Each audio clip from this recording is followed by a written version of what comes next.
Coba singkatkan aja. Imam Mahdi kapan munculnya? Lihat itu. Tanda besar kiamat yang pertama adalah dukhon. Setelah dukhon langsung sekali Imam Mahdi. Ustaz, Imam Mahdi ini siapa? Pemimpin besar umat Islam di akhir zaman. Dari keturunan kandung Nabi besar Muhammad sallallahu alaihi wasallam. Munculnya nanti kata Rasulullah adalah ketahuan dia berada di Madinah, lalu dia dikejar, dia pun lari menuju Mekah. Yang mengejar ikut mengejar, lari sampai ke Mekah. Di tengah jalan, di perbatasan sebuah kota namanya Al-Baida, yang mengejar jumlahnya 300-an orang dari pasukan Sufyani berasal dari Damaskus, yang mengejar sampai di kota Al-Baida, perbatasan Madinah dengan Mekah ya. Kota itu gempa dan terbelah, lalu seluruh penduduknya, gedung-gedungnya, pasar-pasarnya yang mengejar tenggelam masuk ke dalam perut bumi kota Al-Baida. Tersisa cuma satu orang dari yang mengejar tadi. Yang satu orang inilah mengabarkan kepada manusia, kami tenggelam di Al-Baida. Sementara penduduk Mekah, mereka tahu bahwa ada penenggelaman kota Al-Baida. Yakinlah mereka, lelaki yang dikejar itu sudah masuk Mekah. Menurut syarat hadis Nabi, seperti yang kita dengar sekarang, lelaki yang dikejar itulah yang akan memimpin kita. Dan beliau digelari oleh Rasulullah dengan Imam Al-Mahdi. Rasulullah bersabda, nama aslinya sama dengan nama saya, dan nama ayahnya sama dengan nama ayah saya. Dia mirip dengan saya di segi akhlak, tapi tidak mirip dengan saya di segi rupa dan wajah. Jadi segi akhlak mirip dengan Rasulullah, tapi di segi rupa dan wajah nggak mirip. Kalau Rasul kulitnya putih bersih, kalau beliau kulitnya gelap dan cenderung kepada hitam. Kalau Rasulullah Sallallahu Alaihi Wasallam memiliki wajah yang sangat rupawan, kalau ini wajahnya sederhana, standar umum. Jadi perbedaan fisik ada. Nabi mengatakan alisnya seperti bulan sabit, seimbang seperti bulan sabit ya. Kemudian di sini antara ujung alis dengan ujung alisnya ini ada beberapa bulu yang tumbuh, seolah alisnya itu bersambung seolah-olah. Lalu kata Rasulullah, hidungnya mancung, tulang hidungnya runcing, lurus dan mancung. Hidung-hidung yang level di hidung kita ini nggak level. Tahu diri saya loh, Imam Mahdi kawan. Sadarlah sinte. Rasulullah mengatakan dahi dan jidatnya lebar, bibirnya tebal, atas dan bawahnya seimbang tebalnya. Walaupun tebal, enggaklah seperti orang negro begitu. Seimbang dan enak dilihat. Giginya rata, enggak ada yang boneng maju berapa ke depan, ke belakang, enggak ada. Rata. Jarak satu gigi dengan gigi yang lain kata Rasul bisa dimasukkan sehelai benang. Dan dia tidak fasih melafazkan huruf ra. Tak fasih melafazkan huruf ra. Tidak terlalu tinggi dan juga tidak pendek. Dadanya bidang, perutnya suspek. Bulu dadanya lembut. Rambutnya berwarna coklat. Jenggotnya berwarna hitam sedada, tebal. Rasulullah SAW menyebutkan ciri-ciri fisik itu.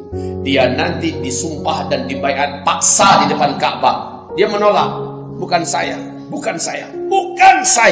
tapi dipaksa oleh para alim ulama yang sudah berkumpul tanpa ada perjanjian sebelumnya. Mereka berkumpul karena melihat syarat-syaratnya ada pada laki-laki ini, ditangkaplah laki-laki ini. Kamulah yang akan memimpin kami. Kamu pasti yang menjadi Al-Mahdi bagi kami. Tidak, katanya. Lepaskan saya. Kalian salah orang, cari yang lain, bukan saya. Akhirnya didesak. Terjadilah perdebatan. Karena tersebut adalah orang yang jujur, tidak pandai beruntung.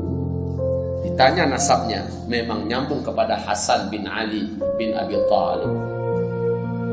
Umurnya ditanya, pas usia 40 tahun. Usia 40 tahun. Ciri-ciri fisik yang diceritakan Nabi ada pada dia. Al-Baida sudah tenggelam, maka pasti kamu orangnya.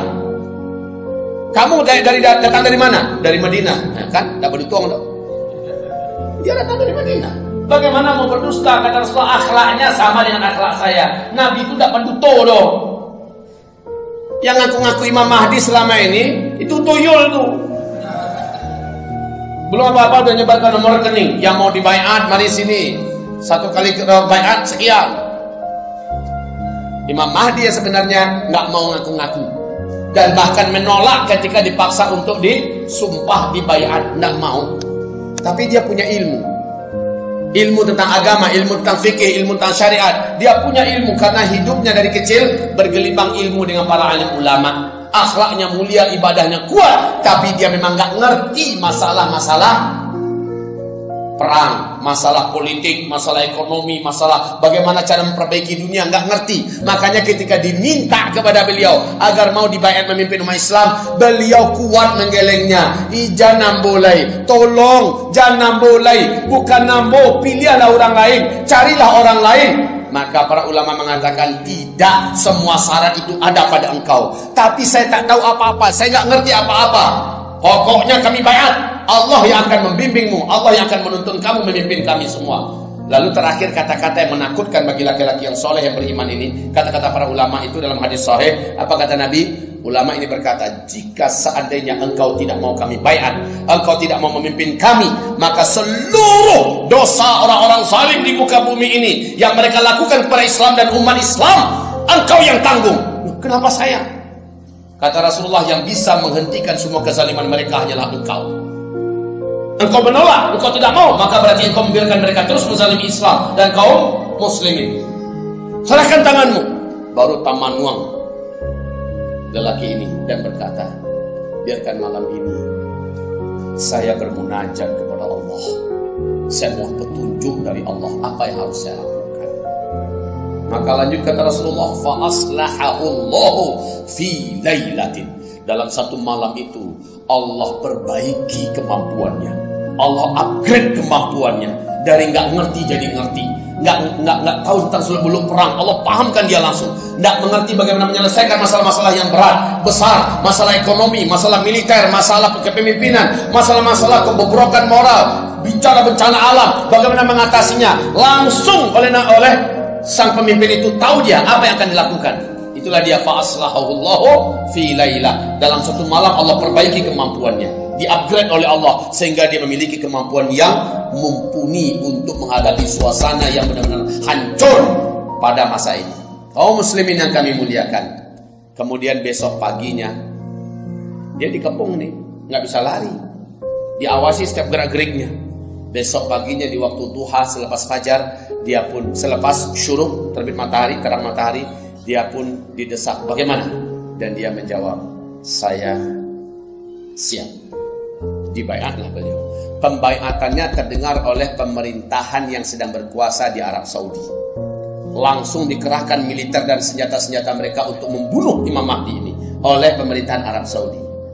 Ya, dikumpulkan semua kekuatannya. Padahal ketika itu pemerintah Arab Saudi sedang pecah, sedang berebutan kekuasaan. Tapi mereka sangat anti dan sangat benci kemunculan Al-Mahdi ini. Karena mereka lihat inilah yang akan menghabisi kita. Dan betul, Rasul berkata, orang-orang beriman dengan cepat menyebar berita ini, maka berduyun-duyunlah orang-orang beriman berbaiat kepadanya. Berduyun-duyun berbaiat.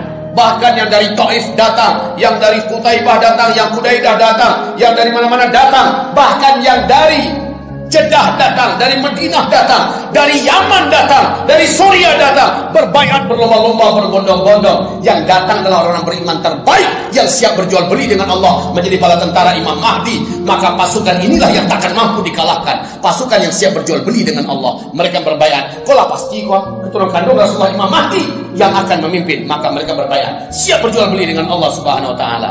Maka ketika itu kata Rasulullah, dalam waktu yang cepat dan singkat kalian kalahkan seluruh Jazirah Arabiah. Di bawah pimpinan Imam Mahdi, Jazirah Arabiah dikembalikan kepada nama asli, yaitu Jazirah Arabiah. Hilang yang namanya Uni Emirat Arab, hilang yang namanya Qatar, yang namanya Kuwait, Bahrain, kembali kepada nama asli, Jazirah Arabiah. Setelah kekuasaan ini menyatu padu dengan cepat, orang-orang beriman sudah muak melihat segala tingkah pola dan kezaliman para penguasa-penguasa yang sedang berkuasa. Sudah terdengar oleh mereka Imam Mahdi. Saya yakin pekan baru ini ketika sampai berita itu kemari, saya yakin orang-orang terbaik dan yang beriman di antara bapak-bapak akan ada yang berusaha dengan apapun cara sampai ke sana. Saya yakin akan ada orang-orang terbaik itu. Di antara bapak saya tidak tahu siapa, akan sampai ke sana untuk berbaiat dan berjuang bersama beliau agar mendapatkan peluang masuk surga tanpa hisab. Siapapun yang bergabung dengan Imam Mahdi, berperang bersamanya sampai turunnya Nabi Isa, maka meninggal dia akan masuk surga tanpa hisab.